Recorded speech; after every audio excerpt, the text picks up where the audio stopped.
Bienvenue dans les enquêtes du Nouveau Détective.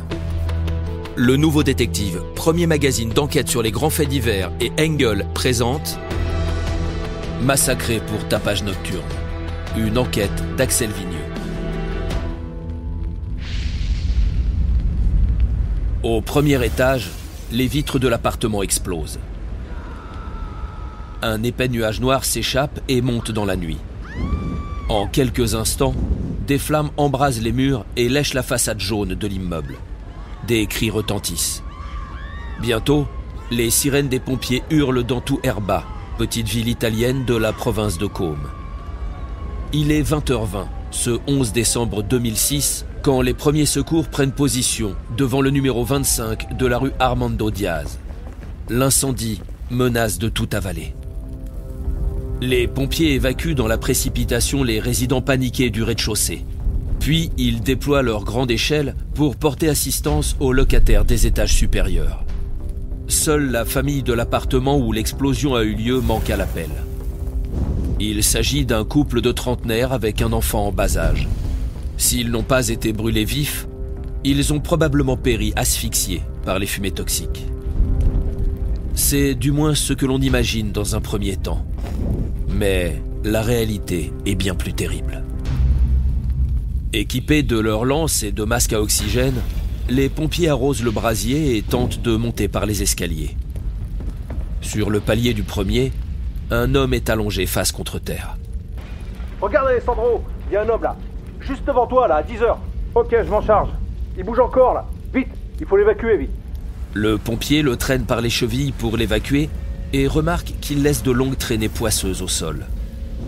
L'équipe retourne le malheureux et découvre qu'il baigne dans son sang. Putain, c'est quoi ça? C'est pas l'explosion qui a fait ça. Putain, mais j'ai l'impression qu'il s'est fait égorger. C'est pas possible, regarde, il est lardé de coups de couteau. Attends, il respire. On peut encore le sauver là. Vite, on le descend. Pendant qu'on le prend en charge, le blessé lève une main tremblante et pointe son doigt en direction de l'étage supérieur. Au pas de course, plusieurs pompiers grimpent au deuxième. Dans les escaliers, ils tombent sur le cadavre d'une femme et celui d'un chien affalé au milieu des marches. Au même moment, au premier, la deuxième équipe pénètre dans l'appartement du sinistre. Masque à gaz sur le visage, les pompiers s'avancent prudemment dans le couloir au milieu des braises rougeoyantes. Là, attention là, c'est le corps d'une femme là. Ricardo, viens voir, il y a 2 autres corps dans le séjour. Je crois que c'est également une femme et il y a aussi un enfant. Ok, on peut plus rien faire pour eux. On ne touche à rien, on s'occupe de l'incendie, on met l'immeuble en sécurité et on passe la main aux flics. Toute la famille est morte, mais pas à cause de l'incendie. Ils ont été sauvagement assassinés à l'arme blanche. Une innommable boucherie.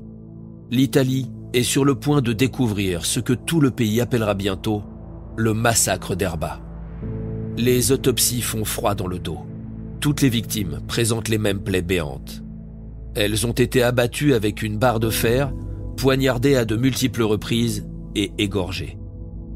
La locataire de l'appartement, Raffaella, avait 30 ans, un sourire magnifique et toute la vie devant elle. Son fils Youssef n'avait que 2 ans et 3 mois. L'autre femme décédée sur place est leur mère et grand-mère de 55 ans. Celle retrouvée dans l'escalier avec son chien, une voisine et amie de la famille. Quant au miraculé du couloir, il s'agit de son mari, Mario, 65 ans. Hospitalisé, il doit sa survie à une malformation congénitale qui a dévié la lame au moment où l'assassin comptait lui couper la trachée. Il est l'unique témoin de la tuerie. Mais il est si mal en point qu'il est incapable de parler. Que s'est-il passé? Devant ce massacre, les enquêteurs envisagent d'abord la piste d'un attentat islamiste. Le mari de Raffaella, introuvable, est d'origine tunisienne. Il fait aussitôt figure de suspect numéro 1. Dès le lendemain, les journaux diffusent son signalement et sa photo, le qualifiant de tueur en cavale. Azouz Marzouk, 26 ans, est déjà connu de la police pour des affaires de stupes. L'opinion publique se déchaîne. Seul le père de Raffaella refuse de le soupçonner, jurant que son gendre adorait sa famille. Et au final, c'est lui qui a raison. Après des heures de traque, Azouz Marzouk est finalement retrouvé chez ses grands-parents en Tunisie. Il était tout simplement en vacances depuis plusieurs jours et ne peut être l'auteur de la tuerie. Mais si ce n'est pas lui, qui en est l'auteur ? Après de multiples auditions, les enquêteurs relèvent 2 noms, Rosa et Olindo. Le couple réside au rez-de-chaussée de l'immeuble. Elle est petite, palote et maigrichonne. Lui a une allure de fermier rougeau. Elle est femme de ménage et lui travaille à la déchetterie. Ils n'ont pas d'enfants, pas d'amis, pas de famille et ne reçoivent jamais personne. Mais quand ils sortent, on les voit toujours collés l'un à l'autre comme une entité à 2 têtes et 4 jambes. Ce qui est particulièrement suspect, c'est que lors de ces interrogatoires, Olindo présentait un énorme hématome et de nombreuses écorchures aux mains. Si c'est lui le tueur, reste à trouver son mobile. Or, d'après les voisins, il y en a un évident, mais totalement dérisoire. Une enquête de voisinage permet de dresser un tableau assez précis des relations que le couple entretenait avec les victimes. Ça fait des mois que Rosa et Olindo étaient très en colère contre Rafaela. Et vous en connaissez la raison ? La raison ? Le bruit. Rosa ne supportait plus les cris d'enfants, les pas, la musique ou encore les rires. Ils habitaient l'appartement juste en dessous. Il y a eu d'abord les remarques, puis très vite, la guerre s'est déclarée. À chaque fois que Rosa et Olindo croisaient Rafaela dans les parties communes, ils l'insultaient et la menaçaient. Le petit Youssef, vous vous rendez compte, même pas 2 ans, n'osait même plus sortir de chez lui. Il était terrorisé. Le soir du Nouvel An 2005, le couple irascible pète carrément les plombs. Alors que Rafaela reçoit quelques proches pour le réveillon, l'hydre à 2 têtes débarque chez elle et provoque un tel scandale que les voisins accourent.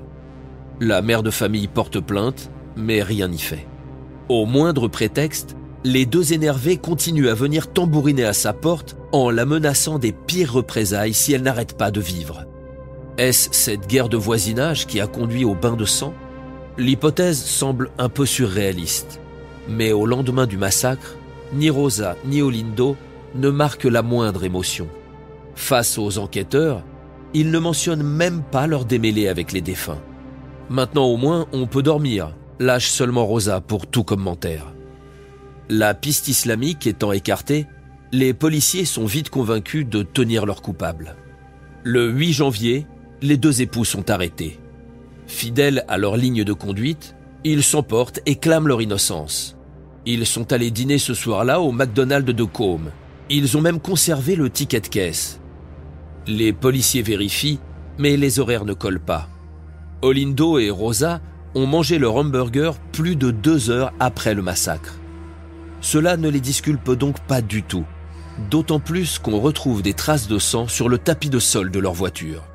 C'est le sang de Mario Frigerio, le miraculé du couloir.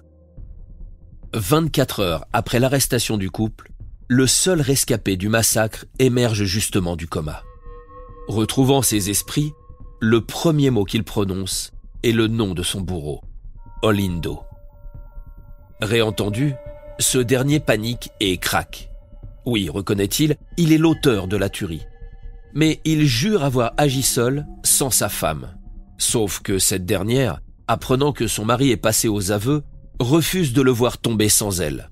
Elle était là également, assure-t-elle. Elle a participé. C'est finalement lors d'une audition commune que les 2 inséparables livrent ensemble leur version des faits. Une plongée dans l'horreur pure. Ce soir-là, explique-t-il, ils sont montés frapper chez leur voisine munis de 2 couteaux et d'une barre de fer. Quand Raphaël a ouvert, je l'ai immédiatement frappé. Puis je me suis occupé de sa mère. Et Rosa, elle s'est chargée du petit. C'est vrai, je supportais plus cet enfant. Il me donnait la migraine, alors je l'ai égorgé. Puis après j'ai planté sa mère et sa grand-mère à coups de couteau. Après ça, le couple a aspergé l'appartement de liquide inflammable, couvre-lit, canapé, rideaux et s'est enfui en mettant le feu. La suite, c'est Mario Frigerio, le rescapé, qui la raconte 1 an plus tard devant les assises. Face à la cour, l'homme apparaît très affaibli. Il a de grandes difficultés à marcher. Sa voix n'est plus qu'un sifflement métallique à cause du coup de couteau qui lui a tailladé la gorge. Je le répéterai toute ma vie, c'était Olindo qui m'a frappé. Il m'a regardé avec des yeux de meurtrier. J'ai son image gravée dans ma mémoire. Cet homme est une bête. Il s'est mis à califourchon sur moi. Et il a sorti son couteau pendant que ma femme m'appelait à l'aide. Puis il m'a tranché la gorge et ensuite, je n'ai plus rien senti. Dans le box des accusés, Olindo secoue vivement la tête. Car depuis ses aveux, pourtant circonstanciés, l'homme a changé de stratégie et clame de nouveau son innocence. Non, c'est pas moi, je vous dis. Ce sont les enquêteurs qui m'ont lavé le cerveau pour me pousser à avouer. Ils m'ont promis une remise de peine et la libération de ma femme. Une promesse qu'ils n'ont même pas tenue. Alors maintenant, c'est fini. Je dis la vérité. Espère-t-il vraiment convaincre le jury avec de telles allégations? Alors que la cour se retire pour délibérer, Rosa et Olindo s'étreignent dans leur box, manifestement amoureux comme au premier jour. On les voit même rire à gorge déployée, à la grande indignation du public qui n'a pas oublié les photos de ce petit garçon baignant dans son sang. Les jurés non plus. Verdict, Rosa et Olindo sont condamnés à la prison à perpétuité, avec, pour commencer, 3 ans d'isolement diurne. Fin de l'histoire? Pas du tout. 16 ans ont passé depuis, et à la stupéfaction générale, le 9 janvier 2023, les 2 époux ont obtenu la révision de leur procès. Leurs avocats prétendent en effet détenir de nouvelles preuves capables de les innocenter. Ils affirment en outre que Mario Frigerio, décédé en 2014, aurait menti lors de ses dépositions. Les prémices d'un invraisemblable coup de théâtre ou une énième tentative désespérée pour nier l'évidence. L'avenir le dira. En attendant d'être rejugés, les 2 époux ont obtenu le droit de se revoir par tranche de 2 heures, 3 fois par mois. Avec ce nouveau procès à venir, le massacre d'Herba n'a pas fini de faire couler de l'encre. Des larmes non plus. Pour ne rater aucun épisode, abonnez-vous à notre podcast sur votre plateforme d'écoute et retrouvez tous les mercredis nos enquêtes dans le magazine Le Nouveau Détective. Nos podcasts et nos enquêtes sont également disponibles sur lenouveaudétective.com. Si l'affaire n'a pas encore été jugée ou venait à passer en appel, nous rappelons que les protagonistes bénéficient toujours de la présomption d'innocence. Les noms et prénoms de certains personnages sont susceptibles d'avoir été modifiés.